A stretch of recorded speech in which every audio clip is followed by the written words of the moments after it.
2 out of 5 people say they have a big goal they've never taken a single real step toward. Not a failed attempt, not a false start. 0 steps, ever. What if I told you that's not because they're lazy, unmotivated, or scared of hard work? What if I told you the exact opposite is true? The people who dream the biggest and move the least are often protecting something so precious to them that starting feels like a threat. Not a small threat, a survival-level threat. Because right now, in their head, that dream is flawless, untouched, perfect. The moment they take a real step, it stops being perfect and starts being breakable. You've called yourself lazy for years. You've apologized for talking about the same idea for the 3rd year in a row. But what if the thing you've been calling laziness was actually the most careful, most protective thing you've ever done for yourself? So what is actually happening when someone dreams enormous and does nothing at all? Chapter 1. The Illusion. Here's what people miss about the person who never starts. They are often the most prepared person in any room. They've researched everything. They've read every article, watched every tutorial, mapped out contingencies for problems that don't exist yet. From the outside, this looks like procrastination, like avoidance, like fear of hard work. But watch closely, and you'll notice something odd. These are not people avoiding effort. They pour enormous effort into everything except the one thing that would move the dream forward. That's not laziness. Laziness doesn't research for 11 hours straight. What looks like inaction is actually a very specific kind of action, aimed everywhere except the risky center. Society calls this a motivation problem. It calls it fear of failure and leaves it there, as if fear of failure explains anything on its own. It doesn't. Fear of failure is the symptom. Something else is running underneath it. Something that makes endless preparation feel safer than a single imperfect step forward. Chapter 2. The Biology. Think about what a dream actually is before you touch it. It's a mental object, and right now it's undefeated. It has never lost. It has never been rejected, criticized, or measured against reality, because it has never been tested. Psychologists describe this as a kind of protected potential. As long as the dream stays inside your head, it can be anything. The moment you take a real step, it becomes one specific, limited, judgeable thing. This is loss aversion, but pointed inward at identity instead of money. Losing a possibility hurts differently than losing an object. An object is replaceable. A possibility, once tested and found wanting, cannot go back to being infinite. The brain treats that shrinking of potential as a genuine loss, sometimes a devastating one, and it will avoid that loss with the same intensity it avoids physical danger. Starting isn't just hard. To the brain, starting is where the safest version of the dream goes to die. Chapter 3. The Hidden Cost. Here's what protecting an unstarted dream actually costs over time. First, a quiet, constant hum of guilt that never fully turns off. You know the goal is still there. You know you haven't touched it. That knowledge sits in the background of ordinary days, low-grade but persistent. Second, the identity gap widens. Every year the dream stays untouched. The distance between who you imagine becoming and who you actually are grows a little larger, and that gap becomes harder to look at directly. Third, relationships start absorbing the strain. Someone asks how the plan is coming along, meaning well, and you feel your stomach tighten before you've even answered. Eventually you avoid those conversations entirely, sometimes avoiding the people who ask them. The dream that was supposed to bring you closer to the life you wanted starts quietly costing you the life you already have, one small avoidance at a time. Chapter 4. The Origin. There was probably a moment, earlier than you'd expect, where trying hard and failing in front of people hurt more than anything failure should reasonably cost. Maybe it was a project you poured yourself into that got dismissed in seconds. Maybe it was effort that got mocked instead of encouraged, a moment where visible trying became something to be embarrassed about instead of proud of. Children learn fast. If effort gets punished but disinterest gets ignored, the safer strategy becomes obvious. Care quietly. Never let anyone watch you try. That way, if it doesn't work out, nobody saw you fail. And more importantly, you never fully committed enough to know for certain you failed. You didn't choose this pattern consciously. Nobody sits down and decides to fear their own effort. It was installed by circumstance, absorbed the way a hand learns not to touch something hot, fast, and permanent, and mostly invisible to the person carrying it. Chapter 5. The Learned Pattern. That early lesson didn't stay contained to one incident. It spread into every ambition that followed. You became, without ever naming it, the idea person instead of the doer.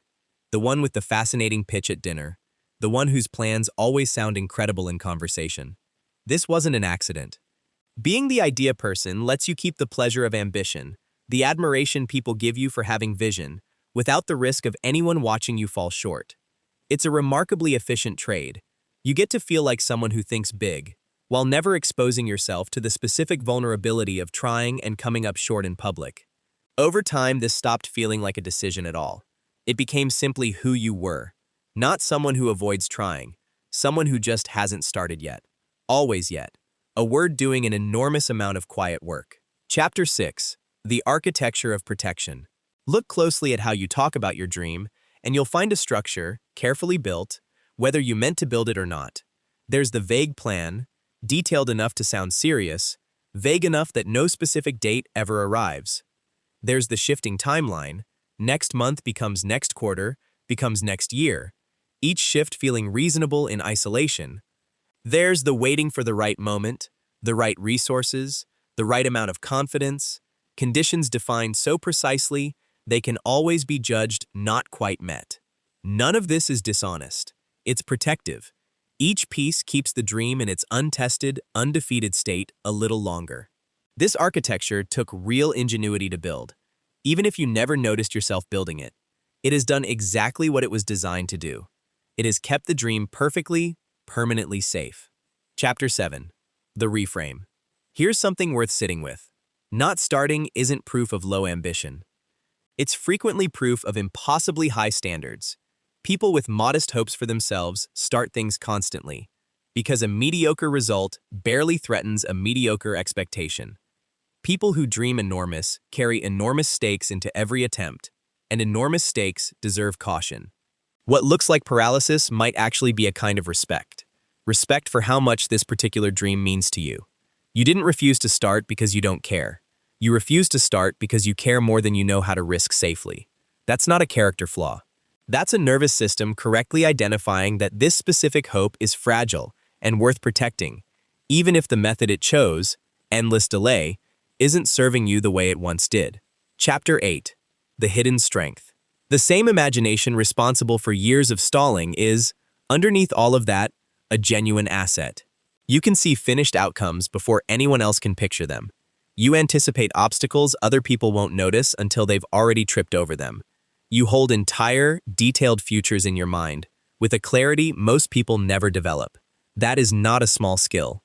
That's foresight. And foresight redirected toward action, instead of substitute for it, becomes an advantage almost nobody else in the room has. The problem was never the vision. Vision this vivid was always going to be powerful. The problem was using that vision exclusively as a hiding place instead of also as a blueprint. Once you stop treating your imagination as a replacement for effort and start treating it as a tool that guides effort, it becomes one of the most useful things about you. Chapter 9. The Power Reclaimed. There's a real difference between genuine peace with someday and fear wearing patience as a disguise. Ask yourself honestly, when you picture actually starting, does it feel like calm anticipation, or does something in you brace like it's expecting a blow? If it's the second one, that's not contentment. That's a threat response still running quietly in the background.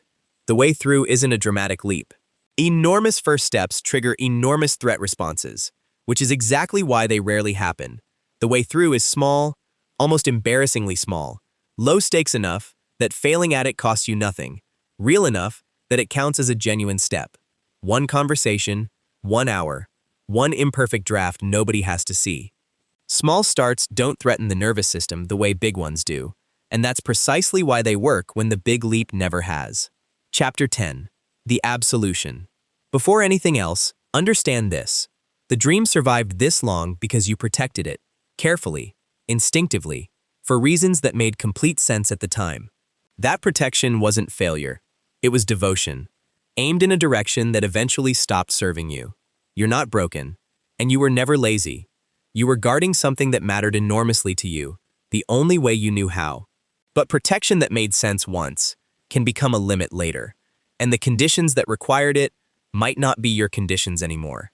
Starting doesn't require certainty. It doesn't require the dream to stay perfect. It only requires a willingness to trade the flawless fantasy for something smaller, realer, and actually yours. You don't have to begin today. You don't have to begin big. You only have to know that the dream was never the problem. The waiting was. And waiting, unlike the dream itself, is something you're finally allowed to put down. If you want to see more, click the video on screen now.